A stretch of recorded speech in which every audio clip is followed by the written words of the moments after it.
Sa daming device dito sa kwarto ko, itong device lang talaga yung ewan ko kung bakit kayon ko lang to napag-isipan. Kasi akala ko, hindi ko talaga gamit yung mga ganitong device, mga prank. Dumating yung araw, kailangan ko ng ganito. O di ba? Tapos wala akong ganito.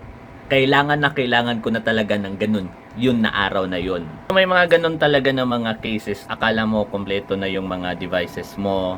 Tapos dumating pala na sa point na, hala, kailangan ko pala ng ganito tapos wala kang ganun. So, masa-stop yung transaction mo or yung task mo dahil lang wala kang ganito. Kaya nun, simula nun, bumili na ako. Hindi lang ito basta-basta na C to USB-A kasi kaya niyang mag-read ng up to 10 gig per seconds at hindi lang isa yung binili ko kundi anim talaga mga prank. Sa loob nito, ng isang box na to, meron siyang 6 to make it sure na hindi na talaga ako mawawalan ng backup.